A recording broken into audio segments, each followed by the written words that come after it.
Hello बच्चों, आप सब कैसे हैं। मैं उम्मीद करता हूं कि बहुत अच्छे होंगे। मैं आकाश कुमार बढ़ाना आईसीटी वर्चुअल क्लासरूम में आपका बहुत बहुत स्वागत करता हूं बच्चों।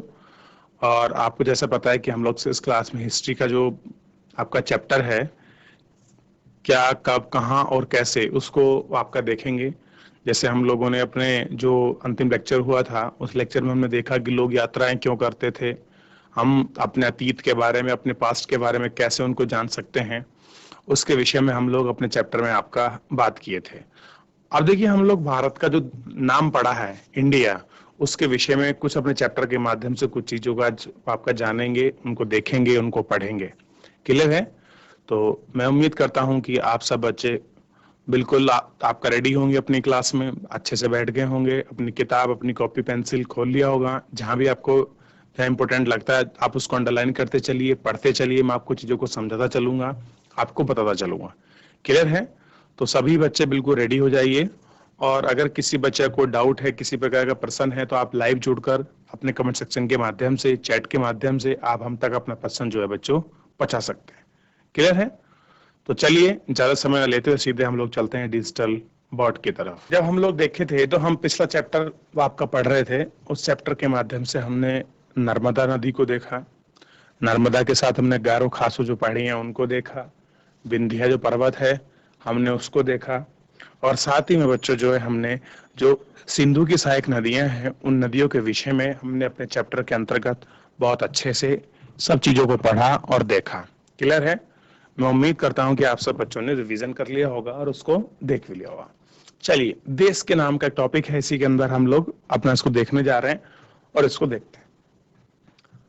अपने देश के लिए प्राय हम इंडिया तथा भारत जैसे आपका नामों का प्रयोग करते हैं। अब देखिए, भारत के नाम आपने बहुत सारे सुने होंगे। हमारा देश है, हम अपने देश को कोई हिंदुस्तान बोलता है, कोई भारत बोलता है, कोई इंडिया बोलता है। और प्राचीन समय में आर्यभरत बोलते थे। और भरत के नाम पे जो राजा भरत थे, हस्तिनापुर के जो आपके राजा थे, उनके नाम पे भरत से भारत हो गया। ये सब आपको पता है। क्लियर है? तो थोड़ा ये कैसे जो शब्द है इंडिया शब्द कैसे पढ़ा, इसके विषय की जो थोड़ी हिस्ट्री है, उस हिस्ट्री को हम लोग अपने चैप्टर के माध्यम जानते हैं। देखिए, इंडिया शब्द इंडस से निकला है। किससे निकला है? इंडिया शब्द आपका इंडस से निकला है, सिंधु जिसे संस्कृत में सिंधु कहा जाता है। यानी कि जो इंडस है, इसको हम संस्कृत में आपका सिंधु कहते हैं। अपने एटलस में ईरान और यूनान का पता लगाओ। यानी कि आप एटलस देखेंगे और आप यूनान और ईरान को देखेंगे तो आपको पता लगेगा कि लगभग 2500 वर्ष पूर्व उत्तर पश्चिम की ओर आने वाले ईरानियों और यूनानियों ने सिंधु को हिदोस अथवा इधोस और इस नदी के पूर्व में स्थित प्रदेश को इंडिया कहा। अब देखिए, जो लोग आपके यूनान से आए थे, ईरान से जो आए, यानी कि जो लोग आपके मध्य एशिया से इंडिया आए थे, जब उन्होंने सिंधु नदी को पार किया, तो सिंधु नदी को पार करने के बाद जो सिंधु नदी का क्षेत्र था, उस सिंधु नदी के क्षेत्र को इन्होंने क्या कहा आपका बच्चों? ध्यान देंगे, जो आपका सिंधु नदी का जो क्षेत्र था, उस क्षेत्र को इन्होंने क्या कहा? इंडस कहा। और इंडस यानी कि सिंधु को ये लोग, जो आपके सिंधु नदी थे, इसको ये इंडस बोलते थे। क्लियर है? और उन्होंने इस पूरे प्रदेश को, सिंधु नदी का जो क्षेत्र है, उस क्षेत्र को क्या कहा? इंडिया का। भारत के नाम का प्रयोग उत्तर पश्चिम में रहने वाले कई लोग समूह के द्वारा किया जाता था। अब देखिए, जो भारत प्रयोग करते थे, उत्तर पश्चिम में जो आपके लोग के, जो आपके समूह थे, यानी कि उस टाइम का जो आपका कबीलाई समाज था, या जो और अन्य लोग रह रहे थे, उनके लिए जो था ये भारत शब्द का प्रयोग आपका हो रहा था। इस समूह का उल्लेख संस्कृत की आरंभिक लगभग 3500 वर्ष पुरानी कृति ऋग्वेद में आपका मिलता है। बाद में इसका प्रयोग देश के लिए होने लगा। अब देखिए, स्टार्टिंग में अगर हम लोग बात करें कि इसकी जानकारी हम लोगों को कहां से मिलती है, तो ऋग्वेद की एक आपका कृति है, उसके अंदर से हम लोगों को ये पूरी जानकारी मिलती है। क्लियर है? तो आपने देश के विषय में जो आपको कुछ आपकी चीजें थी वो आपने पढ़ी कि सबसे पहले जो आपने इंडिया शब्द दिया वो किसने दिया है? यूनानी और ईरानियों के द्वारा ही भारत को इंडिया कहा है, यानी कि इंडस, यानी कि सिंधु। ठीक है? उसी के विषय में कहा। अब देखिए, अब हम ये आपका देखते हैं अतीत के बारे में कैसे जाने, यानी जो कोई चीज हमारी पास्ट की है, पास्ट का जो हमारी चीजें हैं, उन पास्ट की चीजों को हम किस प्रकार जान सकते हैं, क्या क्या चीजें हैं, कैसे हम पता लगाएं। देखिए, अतीत की जानकारी हम कई तरह से प्राप्त कर सकते हैं। कह रहे जो पास्ट में जितनी चीजें हुई हैं उनके बारे में जानकारी हम कई तरह से प्राप्त कर सकते हैं। इसमें से एक तरीका अतीत में लिखी गई किताबों को ढूंढना और पढ़ना है। कह रहे इसमें से एक तरीका तो ये है जो पास्ट में आपकी चीजें लिखी गई हैं उनको ढूंढ लो और अब उनको पढ़ लो, तो उससे क्या हो जाएगा कि जो पास्ट की चीजें हैं वो बिल्कुल साफ हो जाएंगी, आपको उनकी जानकारी आपको मिल जाएगी। ये पुस्तकें हाथ से लिखी होने के कारण पांडुलिपि कही जाती हैं। अब देखिए, जिन पुस्तकों को हाथ से लिखा गया है वो पांडुलिपि हैं। अब देखिए, मान लीजिए आपने अपने स्कूल के बारे में जितनी उसकी व्याख्या करी, अगर आपने अपनी कॉपी से अपने हाथ से अपने स्कूल की व्याख्या की है, वो पांडुलिपि है। अगर मान लीजिए प्रिंटिंग प्रेस द्वारा लिखी गई है, ठीक है, आधुनिक प्रेस के रूप में लिखी गई है, जैसे बुक छपती है आपकी स्कूल की, ऐसी बुक है, तो उसको हम पांडुलिपि नहीं कहेंगे। पांडुलिपि क्या है? ऐसे मानिए कि आपके हाथ की लिखी हुई जो पुस्तक है उसको हम पांडुलिपि कहते हैं। ठीक है। अंग्रेजी में पांडुलिपि का प्रयोग होने वाला है मैन्युस्क्रिप्ट शब्द लैटिन के मेन्यू का अर्थ है हाथ से, हाथ से निकलना है। ये पांडुलिपि प्राय ताड़ पत्रों पर अथवा हिमालय क्षेत्र में उगने वाले भुज नामक पेड़ की छाल से विशेष तरीके से आपका तैयार भोज पत्र पर लिखी मिलती है। यानी कि जो पहले हम जितनी चीजें लिखते थे, जितनी हम लोग जानकारियां लिखते थे, जितनी बुकें लिखी जाती थी, हिमालय में एक पत्र होता है आपका भोज पत्र, हमारे यहाँ बहुत होता है बच्चों। तो उस भोज पत्र पर क्या करते थे ये लोग, आपका लिखा करते थे। किस पर? भोज पत्र पर। और भोज पत्र पर लिखे ही चीजों के माध्यम से वो आपकी किताब की बुक, वही आपका रिटर्न स्रोत, यानी कि उस टाइम अखबार का चलन नहीं था, भोज पत्र पर ही उन सब चीजों को लिखा जाता था। ठीक है, ये आपको इतना सा ध्यान रखना। अब देखिए, ताड़पत्रों से बनी पांडुलिपि का पृष्ठ, यह पांडुलिपि लगभग 1000 वर्ष पहले लिखी गई थी। ठीक है, जो आपको चित्र दिखाई दे रहा है ये वाला, ये जो पांडुलिपि है लगभग आज से 1000 वर्ष पहले आपके लिखी गई है। उसी का ये आपको चित्र जो है हमारे सामने उपस्थित है और हम लोगों को ये चित्र आपका मिल रखा है। क्लियर है? ये आपको ध्यान देना है। ठीक, किताब बनाने के लिए ताड़ के पत्तों को काटे जाते थे और उनको अलग अलग हिस्सों में एक साथ बांध दिया जाता है। भुर्ज पेड़ की छाल से बनी एक ऐसी पांडुलिपि को तुम यहाँ देख सकते हो। कह रहे जो पांडुलिपि बनी है इसको आप देख सकते हैं कि भुज जो आपका भोजपत्र है उस पर लिखी हुई है और आप इसको देख सकते हैं। क्लियर है बच्चों? ये आपको ध्यान रखना है। ठीक, चलिए आगे चलते हैं और एक एक करके हम सारी चीजों को बहुत अच्छे से वो आपका देखते हैं। ठीक है, चलिए देखिएगा। इतने वर्षों में इनमें से कई पांडुलिपि को कीड़ों ने खा लिया तथा कुछ आपका नष्ट कर दी गई। अब कह रहे कि जो बहुत सारी पांडुलिपि हैं उनको जो आपके कीड़े मकोड़े थे उन्होंने उसको खा लिया, कुछ आपकी नष्ट हो गई। क्लियर है? फिर भी ऐसी कई पांडुलिपि आज भी उपलब्ध हैं। प्राय ये पांडुलिपि मंदिरों और बिहारों से प्राप्त हुई हैं।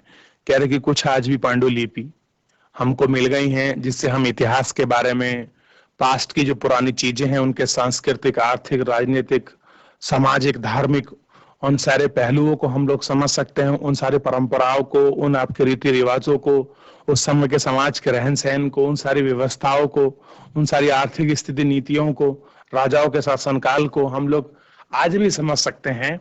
लेकिन कह रहा है कि जितने भी हमें पांडुलिपि मिली हैं उनमें या तो मंदिरों में रखी हुई मिली है। विहार मतलब जहां बौद्ध भिक्षु आपका निवास करते थे उसको विहार बोलते थे। क्लियर है? तो वहां से जो हमें कुछ पांडुलिपियां आपके मंदिरों से, विहार से प्राप्त हुई हैं।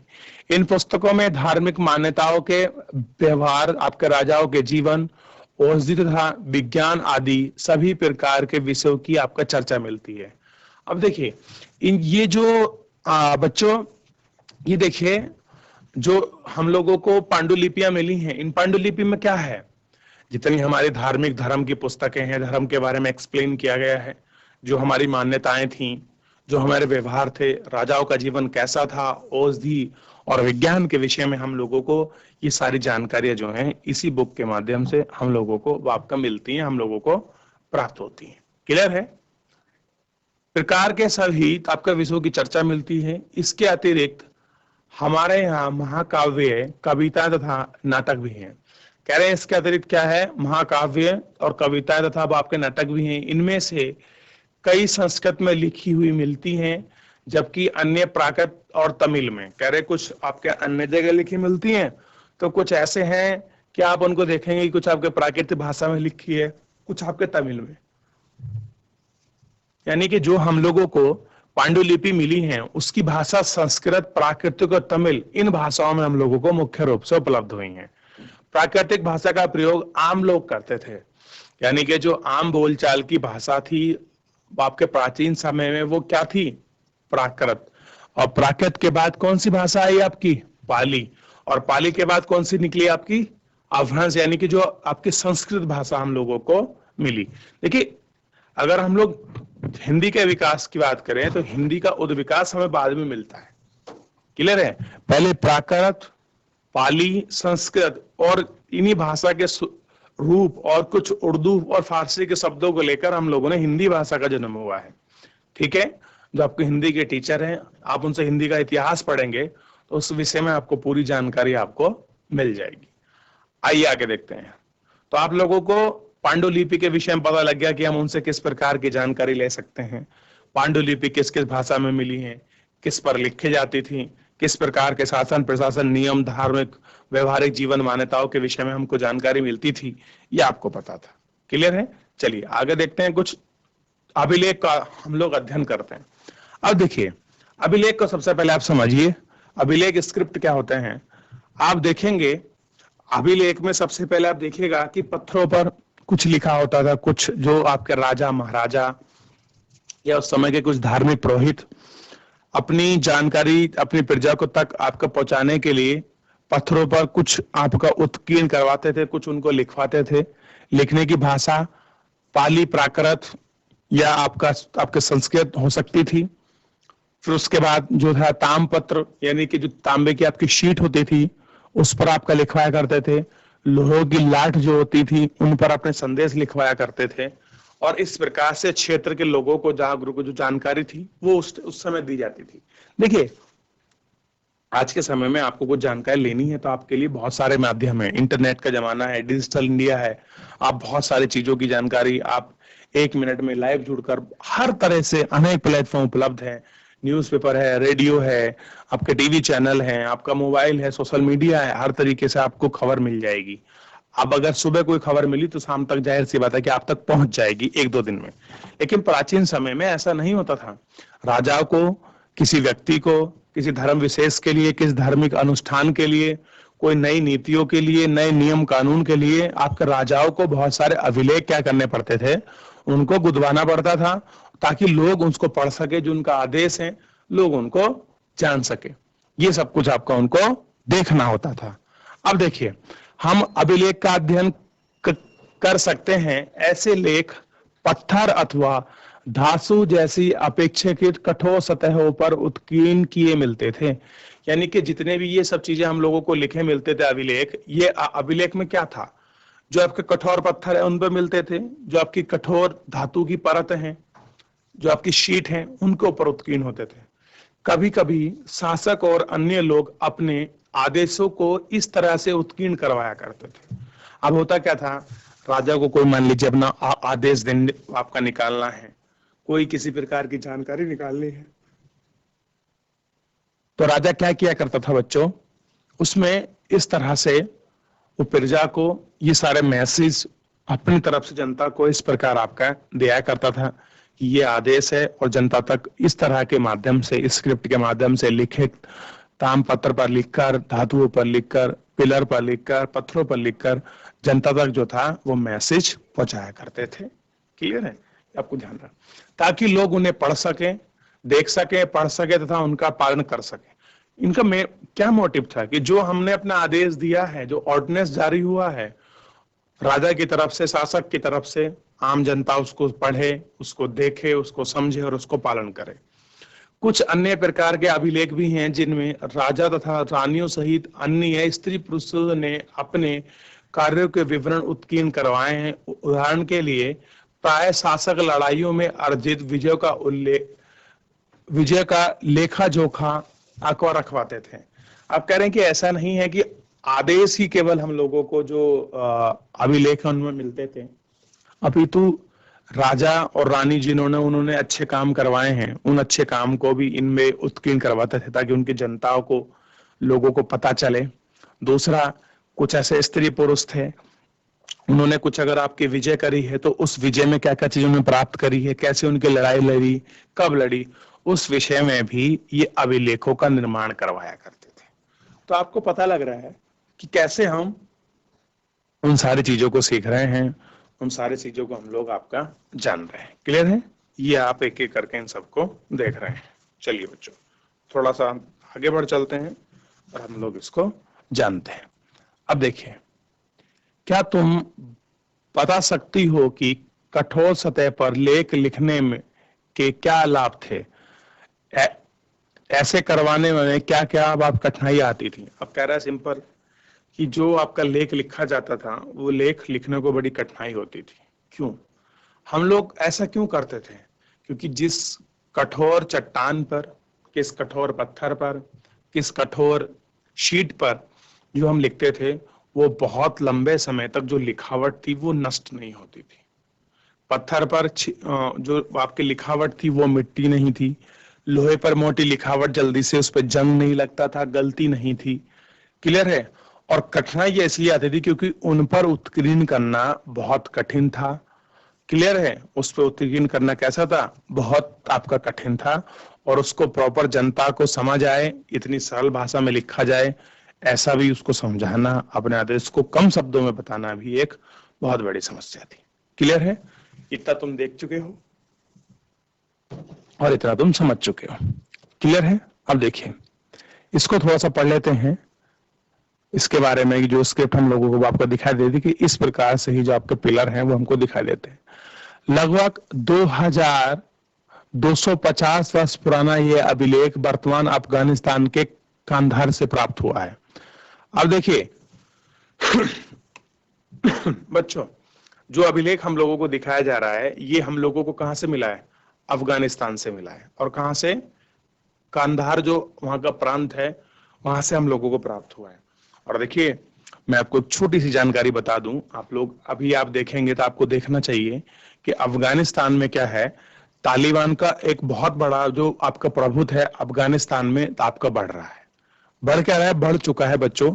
तो ये थोड़े से जो आपको जानकारी है, एक बार आपको जो आपके क्लास टीचर हैं, आपके पेरेंट्स हैं, उनसे आपको जाननी चाहिए कि अफगानिस्तान में जो तालिबान स्थिति हो रही है वो ऐसी क्यों है।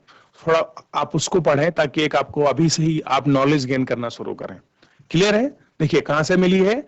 अफगानिस्तान के कांधार से प्राप्त हुआ है। यह अभिलेख अशोक नामक शासक के आदेश पर उत्कीर्ण करवाया गया था। अब देखिए, जो अफगानिस्तान है काबुल, उस सीमा में किसका अभिलेख मिला है? अशोक का। तो हम ये समझ सकते हैं कि उस क्षेत्र तक मौर्य साम्राज्य का जो शासक था अशोक, वहां तक उसका क्या रहा था? शासन रहा था। क्लियर है?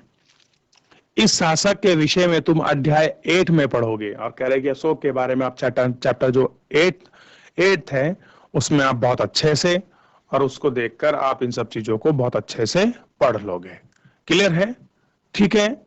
जब हम कुछ लिखते हैं तब हम किस लिपि का प्रयोग करते हैं? लिपियां अक्षर अथवा संकेतों से बनी होती हैं। जब हम कुछ बोलते हैं अथवा पढ़ते हैं तब हम एक ही भाषा का प्रयोग करते हैं। यह अभिलेख इस क्षेत्र में प्रयुक्त होने वाली यूनान अरमाइक नामक 2 लिपियों तथा भाषाओं में है। यानी कि देखिए, 2 लिपि में लिखा है। ये ऊपर यूनानी भाषा है और नीचे लिखी है कौन सी? अरमाइक। ठीक है, क्या आपको ध्यान रखना है। ठीक, कि ये जो अभिलेख है कहां से मिला है और कैसे उसकी स्थिति है और हमसे कैसे पता लग गया कि वहां मिला है। तो मतलब इस शासक का आदेश था और वहां तक इतना बड़ा शासन इस राजा का आपका उस समय तक आपका रहा होगा। क्लियर है? तो यहाँ तक किसी बच्चे का कोई डाउट, कोई प्रश्न, किसी प्रकार की आपकी क्वेरी हो तो आप हमसे पूछ सकते हैं बच्चों। कोई भी बच्चा अगर किसी प्रकार की कोई आपकी क्वेरी है। चलिए आगे देखते हैं। देखिए, इसके अतिरिक्त अन्य कई वस्तुएं अतीत में बनी और आपके प्रयोग में लाई जाती थी। कह रहे हैं बहुत सारी ऐसी वस्तुएं हैं जिनको पास्ट में लाया गया, उनको अतीत में बनाया गया, उनका प्रयोग किया गया।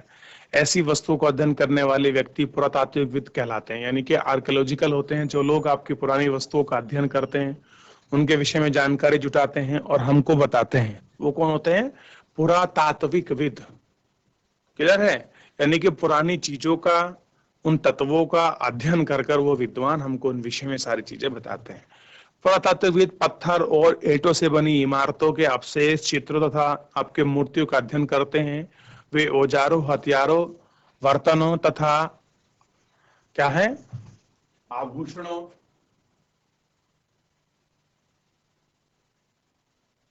तथा सिक्कों से प्राप्त की जाने वाली छानबीन एवं आपकी खुदाई करते हैं। कह रहे जितने भी उनको सिक्के मिलते हैं, आपकी चीजें मिलती हैं, ईंट मिलते हैं, पत्थर मिलते हैं, भवन मिलते हैं, उनसे वो प्राप्त करते हैं, उनकी छानबीन करते हैं और उनकी खुदाई करते हैं। इसमें से कुछ वस्तुएं पत्थर, कुछ पक्की मिट्टी तथा कुछ धातु की बनी हो सकती हैं। ऐसे तत्व कठोर तथा जल्दी नष्ट ना होने वाले होते हैं। अब होता क्या है कि जितनी इनमें चीजें मिली हैं, कुछ पत्थर की हो सकती हैं, कुछ पक्की ईंटों की हो सकती हैं, कुछ धातुओं की हो सकती हैं। तो ये सब चीजें हैं और कुछ आपकी कठोर रूप में ये आपका मिल सकते हैं, इनको आप देख सकते हैं। देखिए ये रहा आपका। अब देखिए कुछ पत्थर का मिला है, कुछ पक्की अलग है, और हम लोगों को सुराही के रूप में, जिसे हम घड़ा बोलते हैं, हमको मिला है। देखिए दाएं एक प्राचीन नगर से प्राप्त पात्र है, पात्र मतलब बर्तन होता है। इस तरह के पात्रों का प्रयोग 4700 वर्ष पहले होता था। दाएं तरफ एक पुराना चांदी का सिक्का है, ये वाला बच्चों। इस तरह के सिक्कों का प्रयोग लगभग 2500 वर्ष पूर्व होता था, यानी कि ये चीजें नवीन है, इसकी तुलना में ये बहुत प्राचीन है। क्लियर है? ये 2500 का है और ये 4700 ईसा पूर्व का है। क्लियर है? आज हमारे द्वारा प्रयोग में लाने वाले सिक्के से ये सिक्का कैसे भिन्न है? कह रहे जो आपको सिक्के दिखाए गए हैं और जो हम आपका वर्तमान में जो आपके सिक्के प्रयोग करते हैं, उन सिक्कों से ये सिक्का किस प्रकार भिन्न है, आप बताइए। तो आपको बिल्कुल स्पष्ट रूप में दिखाई दे रहा होगा कि इस सिक्के की आकृति, उसका स्ट्रक्चर, उसकी स्थिति, उसकी फिनिशिंग और उत्कीर्ण व आपकी चीजें आज की तारीख में बहुत अलग हैं और बहुत हमको अलग रूप में आपका दिखाई देती हैं। अब देखिए पुरातात्विकविद जानवरों, चिड़ियों तथा मछलियों की हड्डियों में भी आपका ढूंढते हैं। यानी कि जो तात्विकविद होते हैं, जो आर्कियोलॉजिकल डिपार्टमेंट के होते हैं, पुरातात्विक होते हैं, वो लोग जानवरों की हड्डियां, आपके चिड़िया, जो आपकी मछली होती हैं, उनके अस्थि पंजर को ढूंढते हैं और उसकी स्टडी करते हैं। इससे उन्हें यह जानकारी मिलती है कि अतीत में लोग क्या खाते थे। कह रहे उससे, इन सब चीजों से उनको पता लगता है कि लोग पास्ट में, अतीत में क्या खाते थे, कैसा खाते थे। वनस्पति के अवशेष बहुत मुश्किल से ही बच पाते हैं। अब देखिए कह रहे जो वनस्पति है, उसका जो अवशेष है वो बड़ी मात्रा में बचता है, क्योंकि बहुत लंबे समय के बाद वो डिकम्पोज हो जाता है मिट्टी में। क्लियर है? उस वनस्पति का, पेड़ों के जो पेड़ का अवशेष तना तब जाता है, वो आपके कोयले के रूप में कन्वर्ट हो जाता है, पत्ते आपके मीथेन गैस के रूप में बन जाती हैं। तो उसका जो अवशेष है वनस्पति का, बहुत मुश्किल से मिलता है, जबकि अस्थि, पत्थर वत्थर, ये सब चीजें बहुत लंबे समय तक आपकी बची रहती हैं। ठीक है? यदि अन्न के दाने अथवा लकड़ी के टुकड़े जल जाते हैं तो जले हुए रूप में बचे रहते हैं। अगर वो आपको जल जाएं, अधकच्चे हो जाएं, यानी कि ऊपर से जल जाएं, तो अंदर की स्थिति का हम लोग उनसे भी, जो हमारे पुरातात्विकविद हैं, ये सारी जानकारी उनसे आपका जुटाते हैं। ठीक है? क्या पुरातात्विकविद को बहुधा कपड़े के अवशेष मिले होंगे? कह रहे कि जो हमारे पुराने, ये जो आर्कियोलॉजिकल जो आपके लोग हैं डिपार्टमेंट के, क्या इन लोगों को कभी कपड़े के अवशेष मिले होंगे? बताइए मुझे। तो क्या मिला है? आइए इसके विषय में पढ़ते हैं। क्या उनको कभी आपके कपड़े के अवशेष मिले हैं, इस प्रकार की उनको कोई चीजें मिली हैं? तो उसके विषय में हम लोग आपका अभी देखेंगे। देखिए, पांडुलिपियां, अभिलेखों तथा पुरातत्व से ज्ञात जानकारियों के लिए इतिहासकार प्राय स्रोत शब्द का प्रयोग करते हैं। इतिहासकार उन्हें कहते हैं, अतीत का अध्ययन करते हैं। क्या करते हैं इतिहासकार? उन्हें अतीत का अध्ययन करते हैं। स्रोत से प्राप्त होते ही अतीत के बारे में पढ़ना बहुत रोमांचक हो जाता है, क्योंकि इन स्रोत की सहायता से हम धीरे धीरे अतीत का पुनर्निर्माण कर जाते हैं। कह रहे कि इन सब चीजों को आप देखेंगे तो जो अतीत की चीजें हैं, जो पास्ट की चीजें हैं, हम उनका क्या कर जाते हैं? अध्ययन कर जाते हैं। अतः इतिहास तथा पुरातत्वविद उन जासूसों की तरह हैं जो इन सभी स्रोतों का प्रयोग सुराग के रूप में कर अतीत को जानने का प्रयास करते हैं। यानी कि जो हमारे इतिहासकार वो कैसे हैं? जासूस, आपको डिटेक्टिव की तरह हैं। एक एक चीज उनको मिल जाए, कोई छोटी चीज, उस छोटी चीज का अध्ययन करेंगे, फिर उसका कंक्लूजन निकालेंगे, फिर बताएंगे कि इतने समय पुरानी है, इस चीज का प्रयोग इसलिए हो रहा था, ये चीज वहां से मिली है, ये स्थिति में रही होगी।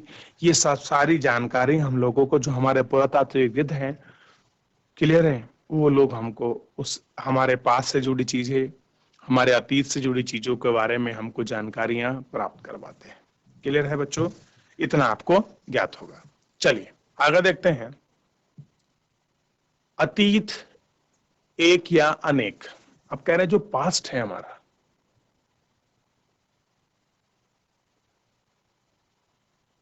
अतीत कैसा है हमारा, एक है या अनेक, इसके विषय में देखते हैं। क्या तुम इस पुस्तक के शीर्षक में अतीत पर ध्यान दिया है? कह रहे क्या आपने इस पुस्तक में अपने पास पर ध्यान दिया है? यह अतीत शब्द का प्रयोग बहुवचन के रूप में किया गया है। कैसे किया गया है? बहुवचन के रूप में किया गया है। क्लियर है? यह आपको ध्यान रखना है। चलिए बच्चों, आज हम लोग अपने लेक्चर को यहीं रखते हैं, क्योंकि समय भी जो है बच्चों आपका समाप्त हो रहा है, नेक्स्ट क्लासें हैं। तो बच्चों, अतीत के विषय में जितना हम लोगों को जाना, पता लगा कि हमें किस प्रकार से ऐसे कौन कौन से स्रोत हैं, कौन कौन सी जानकारियां जिनके माध्यम से हम लोगों को अपने इतिहास के बारे में, इतिहास के जो स्रोत हैं, उन सब के विषय में हम लोगों को जानकारी प्राप्त होती है। अब देखते हैं अतीत एक है या अनेक, बहुवचन है या एक वचन। इसके विषय में हम लोग कल आराम से आपकी चर्चा करेंगे और उसको जानेंगे कि किस प्रकार की स्थिति है, क्या स्थिति बनी हुई है, क्या चीजें हैं। तो इनको हम बहुत अच्छे से देखेंगे। मैं उम्मीद करूंगा कि आप सब बच्चों को आज का लेक्चर बहुत अच्छे से आपको समझ आया होगा, और आप सब बच्चे इसको घर जाकर एक बार अवश्य रिवीजन कीजिए। किसी प्रकार का कोई आपका प्रश्न, कोई डाउट, कोई चीज समझ नहीं आती है, लाइव जुड़कर कमेंट सेक्शन के माध्यम से, चैट के माध्यम से आप हम तक अपना प्रश्न पहुंचा सकते हैं। क्लियर है बच्चों? चलिए आज के लिए इतना ही, मिलते हैं नेक्स्ट लेक्चर में। मुझसे जुड़ने के लिए बहुत बहुत धन्यवाद आपका।